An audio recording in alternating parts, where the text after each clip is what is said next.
Hello friends, আমি শুভম। আজকে ভোটের রেজাল্ট ছিল, আপনারা সবাই জানেন। ভোটের রেজাল্ট বেরিয়েও গেছে এবং রেজাল্টের ফলাফল কি সেটা আপনারা সবাই জানেন, নতুন করে কিছু বলার নেই। পরিবর্তনের একটা হাওয়া তো ভোটের আগে থেকেই চলছিল, মানুষ বদল চাইছিল, কিন্তু বদলটা যে এভাবে হবে, পরিবর্তনটা যে এত শকিং হবে, সেটা বলতে যেই পার্টির সঙ্গে হয়েছে সেই পার্টিও ভাবতে পারেনি যে এরকম একটা সারপ্রাইজিং রেজাল্ট আমরা পেতে চলেছি। এবং প্রায় ইতিহাস তৈরি করার মতো একটা জিনিস তৈরি হয়েছে, পরিবর্তন হয়েছে, পাওয়ারে এবার অন্য একজন। কিন্তু আমার এখানে প্রশ্ন একটাই, এবার টলিউডের যে চটি চাটা হিরো গুলো, সো কল্ড বাংলা সিনেমার নায়কগুলো, তাদের কি হবে এবার? তাদের ভবিষ্যৎ কি? কারণ দেখুন, প্রথমে আপনাদের কাছে না একটা জিনিস ক্লিয়ার করে দিই, তারা কেউ কারণ নয়। তাদের কাছে মানুষের সেবা, রাজনীতি এগুলো কোনো ম্যাটার করে না। তাদের কাছে যেটা ম্যাটার করে সেটা হচ্ছে টাকা এবং পাওয়ার। তারা এবার পাল্টি খাওয়ার চেষ্টা করবে, কারণ তারা এমনিতেই পাল্টিবাজ। তারা পাল্টি খাওয়ার চেষ্টা করবে, সিং ভেঙে বাছুরের দলে ঢোকার চেষ্টা করবে, বিজেপিতে ঢোকার চেষ্টা করবে, গেরুয়া শিবিরে ঢোকার চেষ্টা করবে। কিন্তু আমি এখানে একটা জিনিস না পরিষ্কার করে বলে দিই, তাদের একজনকেও আর পলিটিক্সে যেন থাকতে দেওয়া না হয়, তাহলে ইন্ডাস্ট্রিটা এভাবেই চলবে। ইন্ডাস্ট্রিটার ভেতরে যে র্যাকেট তৈরি হয়েছে, তারা যে একটা র্যাকেট তৈরি করেছে, সেই জিনিসটা কোনোদিনও ভাঙা সম্ভব হবে না। অন্য একজনের মতো সেম ভুলটা আপনারা করবেন না। যে একটা বড় ফেস, যার একটা ফেস ভ্যালু আছে, যার একটা ফেম আছে, তাকে দাঁড় করিয়ে দিলাম, সে কাজ করুক না করুক, তার ফেস দেখে মানুষ ভোট তো দিতে চলেই আসবে। সেই জিনিসটা কিন্তু খুব ক্ষণস্থায়ী, সেই জিনিসটা কিন্তু টেকে না। সেটা আপনারা আজকে দেখতে পেলেন যে যাদের রাজনীতির সঙ্গে দূর দূর পর্যন্ত সম্পর্ক নেই, তাদেরকে যাদের জাস্ট ফেস ভ্যালুর জন্য যখন রাজনীতিতে নিয়ে আসা হচ্ছে, ফলাফল এটাই হওয়ার হয়তো ছিল। থালাপাতি বিজয়কে দেখুন, আজকে মানুষটা কি লেভেলে সাকসেস পেয়েছে, রাজনীতিতে আসার পর সে কি লেভেলে জিতেছে। কেন জিতেছে জানেন? কারণ সে সিনেমা থেকে রিটায়ার নিয়ে তবে রাজনীতিতে এসছে। পাবলিক যাদের হয়ে তিনি হয়তো আগামী দিনে কাজ করবেন, যাদের ভোটটা তিনি নিচ্ছেন, তাদেরকে অ্যাসিওর করছেন যে আমি এই একটা কাজই করব, তোমাদের সেবা করব, তোমাদের খেয়াল রাখবো, বাকি কোনো কাজ করব না। কারণ একটা মানুষের পক্ষে একটা কাজই হয়তো করা সম্ভব। আর আমাদের এখানে একটা মানুষ হিরো হচ্ছে, একটা মানুষ প্রডিউসারও, একজন ডাইরেক্টরও, সেই লিখছে, সেই ডাইরেক্ট করছে, বা সে রাজনীতিও করছে। তাহলে সেই রাজনীতি কি হবে? মানুষের সেবা আলটিমেটলি কি করবে তারা? কারণ তাদের কাছে শুধু টাকাটাই ম্যাটার করে। তারা পলিটিক্যাল পার্টি জয়েন করবে, টাকা কামাবে, টাকা কামিয়ে সেগুলো সিনেমাতে লাগাবে। এবার সিনেমা চলুক না চলুক তাদের তাদের কিচ্ছু আসে যায় না। কেন বলুন তো? সেগুলো তো তাদের টাকাই নয়, পাবলিকের টাকা। তারা পাবলিকের থেকে টাকা কামাচ্ছে, তারা নিচ্ছে, সিনেমায় লাগাচ্ছে, বাকি টাকা ফুটিয়ে দিচ্ছে। কেউ গার্লফ্রেন্ডের সঙ্গে বিদেশ চলে যাচ্ছে, কেউ বাড়ি কিনে নিচ্ছে, কেউ গাড়ি কিনে নিচ্ছে, কেউ সুইমিং পুলে খালি গায়ে উঠছে জাঙ্গিয়া বার করে। এগুলো তো আমরা দেখেছি, তারা পোস্ট করছে সারাদিন। কার টাকা ওগুলো? ওগুলো তো পাবলিকের টাকা। টিকিটের টাকাটাও পাবলিকের টাকা। তারা কি করে? তারা ঢুকে টাকা তোলে, তারা সিনেমা বানায়, রদ্দি সিনেমাগুলো বানায়, এবং সেই সিনেমাগুলোকে দর্শককে খাওয়ায়। খেলে খেলো, না খেলে না খেলো, ভাই আমার টাকা থরেই যাচ্ছে। তাদেরকে রাজনীতির থেকে দূরে রাখুন, কারণ একটা মানুষ এত কাজ করতে পারে না। সেই জন্যই আজকে আমাদের এইখানকার অবস্থাটা এইটা এখানে নেমে এসছে। কারণ একজন মানুষ, আপনি বলুন, সে যদি রাজনীতি করে, তার বাকি সময় কোথায় যে সে বাকি জিনিসগুলোতে মন দেবেন? এবার আপনি বলবেন যে তাহলে কি গেরুয়া শিবিরে অ্যাক্টর নেই? আছে তো অ্যাক্টর, কিন্তু তারা কারা? তারা লিডিং অ্যাক্টর। তারা বছরে 3টে করে সিনেমা বার করে? করে না তো। হিরন সিনেমাই পায় না, সিনেমাই করে না, সে ফুল টাইম রাজনীতিটাই করে। মানছি ভুলভাল বকে, বহুত ভুলভাল বকে, কিন্তু তো রাজনীতিটাই করছে। খারাপ করুক ভালো করুক, সে সিনেমা করছে না, কারণ সে সিনেমা পায় না। এমন নয় যে রাজনীতির জন্য সিনেমা ছেড়েছে, সিনেমা পায় না বলে সিনেমা ছেড়েছে, কিন্তু সে রাজনীতিটাই করছে। রুদ্রনীল লিড হিরো, হ্যাঁ সে সিনেমা করে, কিন্তু লিড হিরো অর্ধেক সিনেমাতে তাকে তো সুযোগই দেওয়া হয় না, কারণ সে অন্য পার্টির লোক বলে তাকে তো সুযোগই দেওয়া হতো না। একটা দুটো সিনেমা যাও পেত, সেখানে সাইড রোল। বছরে 3টে করে সিনেমা মানে রুদ্রনীলের তো আসে না রে বাবা, তাই জন্য সে করছে। আর একটা মানুষ, সে ডাইরেক্টরও, সে প্রডিউসারও, সে সব জায়গায় সিনেমার প্রমোশন করছে, সে সব জায়গায় মিটিং মিছিলেও যাচ্ছে, সে ছবিও পোস্ট করছে, বিদেশেও ঘুরতে যাচ্ছে। এটা কি করে সম্ভব?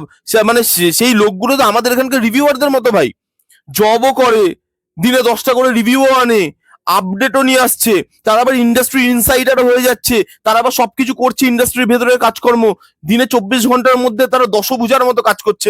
আর আমরা ভাবছি যে আমরা সারাদিনটা কি ওয়েস্ট করছি, তাহলে কি করে করছে তারা? তারা আমাদের ইউটিউবার গুলোর মতো, রিভিউয়ার গুলোর মতো। সেই জন্য বলছি যে এদেরকে না এখান থেকে বাইরে রাখুন, আর যদি এদেরকে আসতেই হয় সিনেমাটা যেন ছেড়ে তারপরে আসে। একটা ডাইরেক্টর, সে একটা টাইমে তো স্টার ডাইরেক্টর ছিল, তাকে আজকে কাদা ছুঁড়ে মারা হচ্ছে। কেন মারা হচ্ছে জানেন? কারণ তার কাজ ছিল ডাইরেকশন দেওয়া।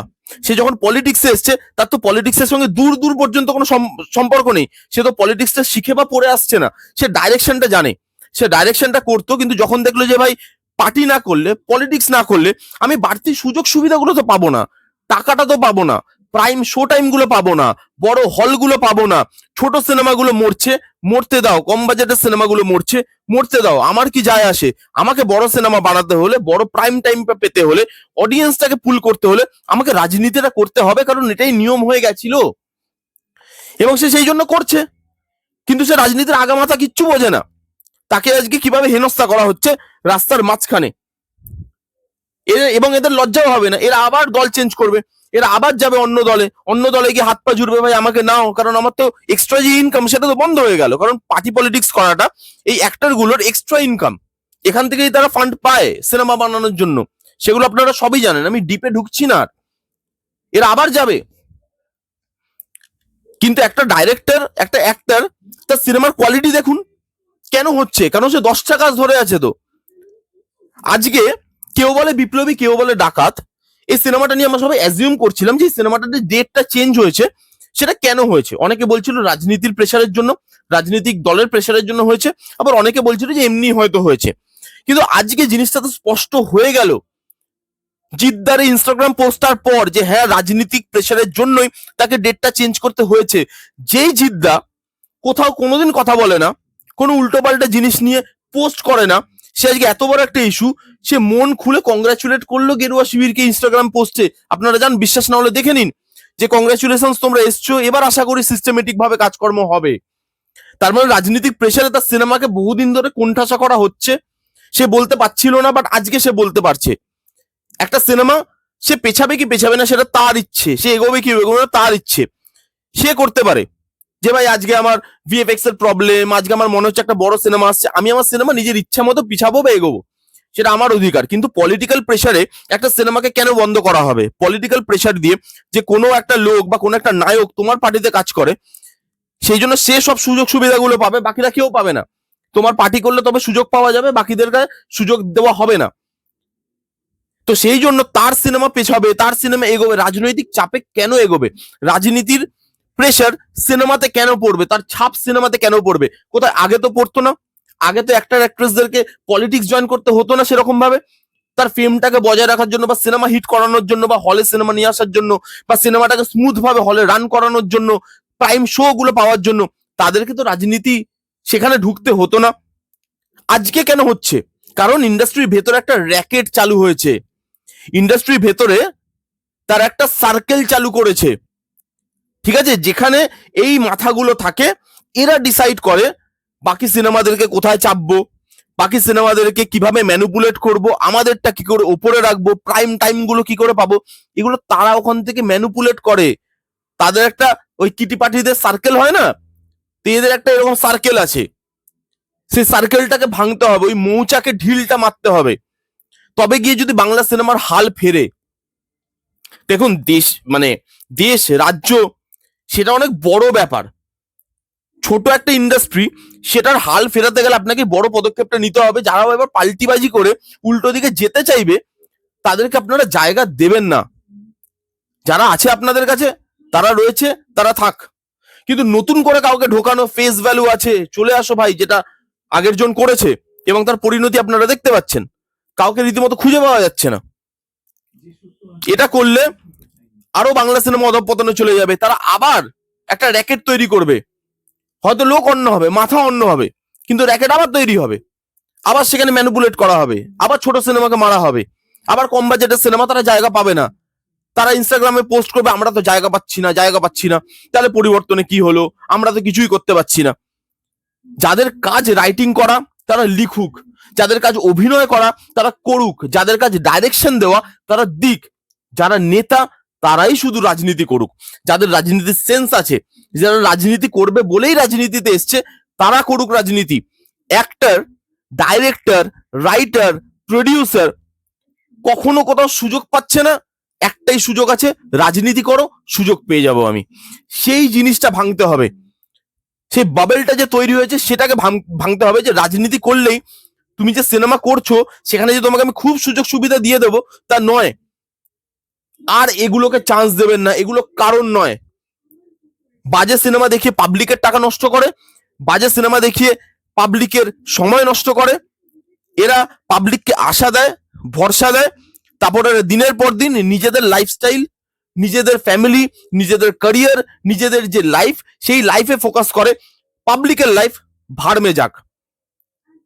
এরকম যদি হয় আবার হয়তো আমরা হিস্টোরিক কিছু দেখতে পেয়ে যাব, কারণ হিস্ট্রি তো তৈরি হয়, হতে দেখছি, আজকেও হয়েছে, কালকে তৈরি হবে না কে বলতে পারে। সেই জন্য বলছি এদেরকে এবারে এদের কোমরটা ভাঙতে হবে। এদের যে ভুল ধারণাটা আছে, এদের যে এক্সট্রা ইনকামের জায়গাটা আছে, রাজনীতি এক্সট্রা ইনকামের জায়গা নয়। এখানে মানুষ ভরসা করে, মানুষ যেগুলো পায় না সেগুলোর দাবি করে, মানুষ বিচার ব্যবস্থার দাবি করে, সেগুলোকে তোমরা জাস্ট কিছু টাকা ইনকামের একটা সহজ রাস্তা বা সহজ পদ্ধতি বানিয়ে দিতে পারো না। এটাই বলার ছিল। এবার এই যে চটি চাটা যে জিনিসগুলো ছিল এতদিন, ওই চটি চাটের জিনিসগুলোকে না এবার অ্যাক্টিং এ মন দিতে হবে। যে এবার বাজে সিনেমা না ভালো সিনেমা বানালে তবেই দেখবে, এবং নিজের পকেটের টাকাটা যখন সিনেমাতে লগ্নি হবে, নিজের পকেটের টাকাটা যখন লাগবে তখন দেখবেন পকেট থেকে বা আপনি ভালো সিনেমা বেরোচ্ছে, তখন দেখেন এমনি ভালো রাইটিং হচ্ছে। কেন ফ্লপ করলে তো নিজের টাকাটা যাবে, এবার তো নিজের টাকা যাচ্ছে না, তাই তার কোনো দাম নেই। যখন নিজের টাকা যাবে তখন দেখবেন ঠিক ভালো সিনেমা বেরোচ্ছে, বাপ বাপ বলে বেরোচ্ছে, কেউ আটকাতে পারবে না। এটা নিয়ে বলার ছিল। এ নিয়ে আপনাদের কি বক্তব্য, এদের ভবিষ্যৎ কি, কি মনে হয় আপনাদের, কমেন্ট করে জানান। এই ছিল ভিডিও, দেখা হচ্ছে নেক্সট কোনো ভিডিওতে, ততক্ষণ bye bye, take care and be safe.